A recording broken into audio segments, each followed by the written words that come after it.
మీ business ఏదైనా మీ ఊర్లో promotion చేయాలంటే అది సుమన్ టీవీతోనే సాధ్యం. ఇప్పుడే సంప్రదించండి. ఉమ్మడి అనంతపురం జిల్లాలో పేద ప్రజల కోసం 50 సంవత్సరాలు పైగా నిరంతరం వైద్య సేవలు అందిస్తున్న ఆర్టీటీ హాస్పిటల్స్ ఇదే. ఎఫ్సిఆర్ఏ కానీ కర్మకాలి వదిలితే నిజంగా ఈ రాష్ట్ర ప్రభుత్వానికి పుట్టగతులు ఉండవు. అమౌంట్ తీసుకుంటారమ్మా? అమౌంట్ అట్లాంటివి అస్సలు లేదు. ఒకవేళ లేకోకుంటే మా దగ్గర వాళ్ళే తగ్గించుకొని మా దగ్గర ఇంతే ఉంది అంటే వాళ్ళు తగ్గించుకుంటారు. అమౌంట్ అయితే అస్సలు తీసుకోరు. ఉమ్మడి అనంతపురం జిల్లాలో పేద ప్రజల కోసం 50 సంవత్సరాలు పైగా నిరంతరం వైద్య సేవలు అందిస్తున్న ఆర్టీటీ హాస్పిటల్స్ ఇదే.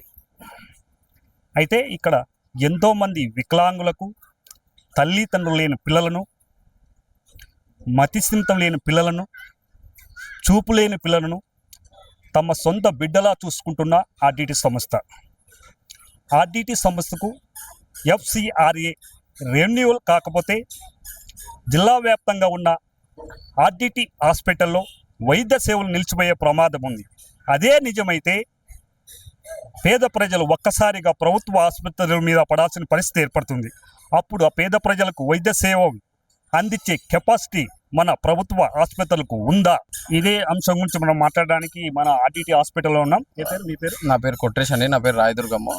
మాది రాయదుర్గం మండలం సంబంధించి కాసిన విలేజ్ నుంచి వచ్చాము. నా భార్యకు బాగాలేదని చెప్పేసి దాంతోపాటు ఇప్పటి వరకు నేను చూడంగా నా చిన్నప్పటి నుంచి కూడా నేను స్పాన్సర్ని ఆర్టీటీకి. దాంతోపాటు నేను స్పాన్సర్గా ఉన్నప్పుడు అప్పటికే ఫెరర్ గారు ఉండేవారు. ఏ హాస్పిటల్కి వచ్చినా ఎక్కడికి వచ్చినా కూడా కళ్యాణ్ కావచ్చు, కనకల్ రాసింగ్ కావచ్చు, ₹1 కూడా తీసుకోకుండా ఫ్రీ ట్రీట్మెంట్ ఇచ్చేవాళ్ళు. కానీ ఇప్పుడు కూడా అలానే ఉంది వ్యవస్థ అయితే బ్రహ్మాండంగా. కానీ నాకు తెలిసినంత వరకు అయితే ఇప్పుడున్న ప్రైవేట్ కార్పొరేట్ హాస్పిటల్స్ కంటే ఈ ఆర్టీటీ సంస్థ అనేది నిజంగా ఎస్సీలు కావచ్చు, ఎస్టీలు కావచ్చు, ఏ కులం మతం వర్గం చూడుకోకుండా ప్రతి ఒక్కరికి ఆపణ హస్తం ఇస్తూ ఒక ప్రాణాలు కాపాడే ఒక సంస్థగా, ఒక వికలాంగులు అయితేనేమో మూకోవాళ్ళు, రకరకాల మెంటాలిటీ కలిగినటువంటి వ్యక్తులు, పూర్తిగా తల్లిదండ్రుల ఆశలు వదులుకున్న పిల్లలను సైతం దత్తత తీసుకొని మరి బాగు చేసి వాళ్ళకి అప్పగించిన చరిత్రలు ఉన్నాయి ఆర్టీటీకి. ఇలాంటి చరిత్ర కలిగిన ఆర్టీటీని మనం నిజంగా వదులుకుంటే ఇతర కంట్రీలు, శ్రీలంక కావచ్చు, ఇప్పుడు ఎఫ్సిఆర్ఏ రెన్యువల్ కాకపోతే ఆర్టీటీ హాస్పిటల్లో వైద్య సేవ నిలిచిపోయే ప్రమాదం ఉంది. ఒకవేళ అదే జరిగితే ఎలా ఉంటుంది మన పరిస్థితి? ఎఫ్సిఆర్ఏ కానీ కర్మకాలి వదిలితే నిజంగా ఈ రాష్ట్ర ప్రభుత్వానికి పుట్టగతులు ఉండవు. ఇప్పటికే దాదాపు కొన్ని వేల మంది ఇవాళ ఈ హాస్పిటల్లో వసతులు, రకరకాల లబ్ధి పొందే పరిస్థితులు ఉన్నాయి. ఎఫ్సిఆర్ఏ కానీ ఈ రాష్ట్ర ప్రభుత్వం ఖచ్చితంగా కూడా చర్యలు తీసుకోకుండా, ఖచ్చితంగా కూడా అమలు చేయకపోతే ఖచ్చితంగా రాష్ట్ర వ్యాప్తంగా ఈ ఉద్యమం కూడా ఇక్కడ నుంచే మొదలవుతుంది. నిజంగా చాలా చెడ్డ పేరు తెచ్చుకున్నటువంటి ప్రభుత్వం ఈ కుటుంబ ప్రభుత్వానికి వస్తుంది. తక్షణమే ఎఫ్సిఆర్ని రెన్యువల్ చేయండి. సేవ్ ఆర్టీటీ, సేవ్ అనంతరం కాపాడాల్సిన బాధ్యత ఖచ్చితంగా ఈ రాష్ట్ర ప్రభుత్వానికి ఉంది.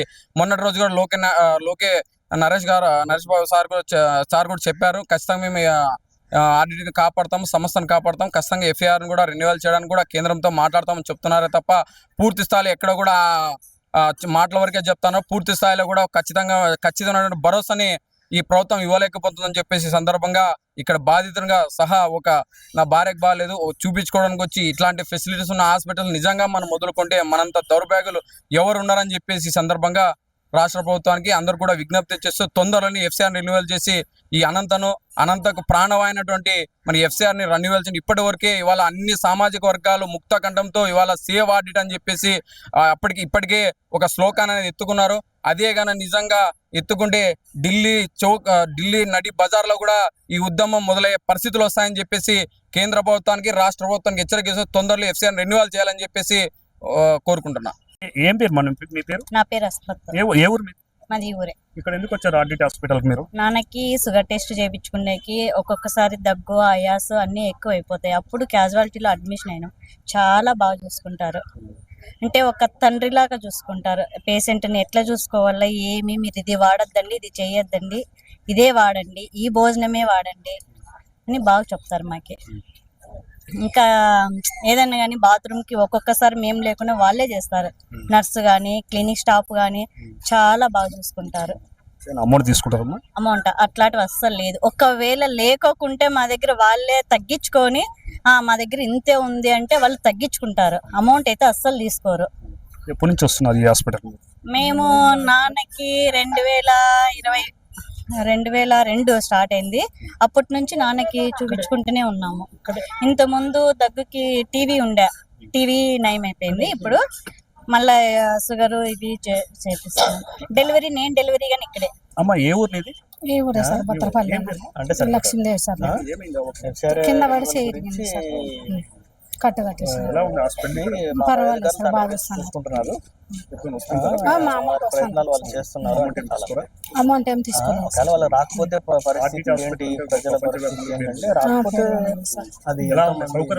సౌకర్యాలన్నీ పర్వాలేదు సార్, బాగా చూస్తున్నారు అంతా. ఇక్కడ సిజరీన్లు, మామూలు డెలివరీలు ఇట్లా బాగలేని దాంట్లో అంతా ఎమర్జెన్సీ అంతా చూస్తున్నారు. ప్రైవేట్ హాస్పిటల్ కంటే బాగా నీట్ గా చూస్తున్నారు సార్, డబ్బులు ఏం తీసుకోలేదు, బాగా చూస్తున్నారు. చేయి ఇరిగింటే కట్టింది. ఈ రోజు ఉడివికి మన్నారు, ఉడివికి ఇచ్చుకొచ్చిన మళ్ళీ ఎక్స్ట్రా తెప్పించి డాక్టర్ దగ్గర చూపిల్లా. డబ్బు 1 రూపాయి కూడా ఏం తీసుకోలేదు.